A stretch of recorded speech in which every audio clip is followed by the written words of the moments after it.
வணக்கம். இந்த நாளை சின்ன சின்ன வெளிச்சங்களில் இன்னொரு புதிய சிந்தனையை தெரிந்து கொள்வோம்.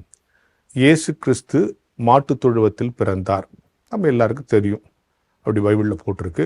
மாட்டுத் தொழுவத்தில் பிறந்தார்னு பைபிளில் போட்டிருக்கா? இல்லை, முன்னணைன்னு போட்டிருக்கு. அதனால நம்ம மாட்டுத் தொழுவோம். அந்த ஆய்வெல்லாம் விட்டுருங்க. ஏன் அவங்க அந்த தொழுவத்துக்கு போனாங்கன்னா, சத்திரத்தில் இடம் இல்லை. சத்திரத்தில் இடம் கேட்குறாங்க.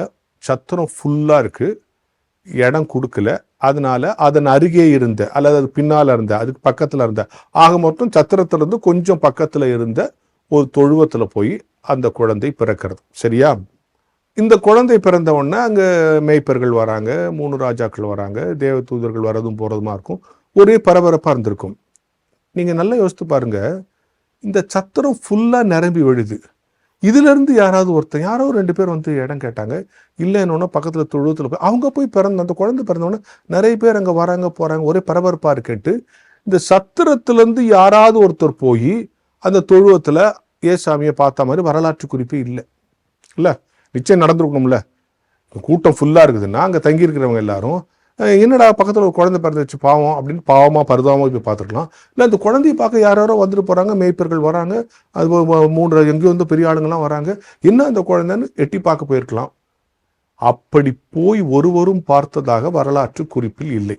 பரிசுத்த வேதாந்தத்தில் சத்திரத்தில் இருந்து அவங்களுக்கு சத்திரத்தில் இடம் கிடைக்கலங்கிற ஒரே வரி ரெஃபரன்ஸ் தான் இருக்கே தவிர சத்திரத்திலேருந்து யாரும் போய் பார்க்கல. நான் என்ன கேட்குறேன்னா, இவ்வளவு தூரம் பரபரப்பாக இருக்கிற இடத்துல சத்திரம் நிரம்பி விழியும் போது அவங்கள யாருக்காவது ஒருத்தர் அங்கே போய் பார்த்த மாதிரி தகவல் குறிப்பு இல்லையே.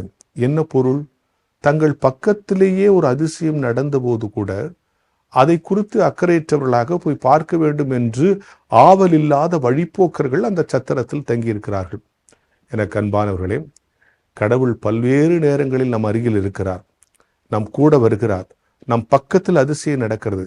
அதை பற்றி கவலைப்படாமல் இருந்தால் நாமும் சத்திரக்காரர்களை போன்ற வழிப்போக்கர்களாகத்தான் இந்த உலகத்தில் கருதப்படுவோம்.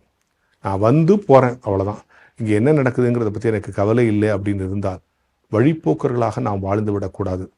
தங்கள் அருகிலேயே ஒரு அற்புதம், வரலாற்றை 2ஆக கிழிக்கிற ஒரு அற்புத குழந்தை பிறந்திருக்கிறது.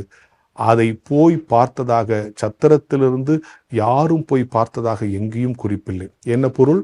அவர்கள் வெறும் வழிப்போக்கர்களாகத்தான் இருந்திருக்கிறார்கள்.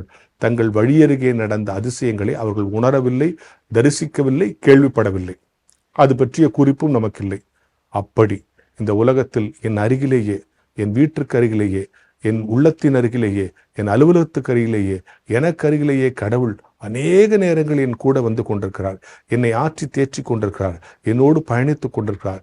என் பக்கத்தில் நடக்கிற அதிசயத்தை பார்க்காத வழிப்போக்கர்களாக நாமும் வாழ்ந்துவிடக்கூடாது. கர்த்தரை ஒவ்வொரு நாளும் தரிசிக்கிற வாய்ப்பை, நேசிக்கிற வாய்ப்பை, அவரோடு பேசுகிற வாய்ப்பை நாம் இழந்துவிடக்கூடாது என்கிற ஞான வெளிச்சத்தோடு இந்த நாளை தொடங்குவோம்.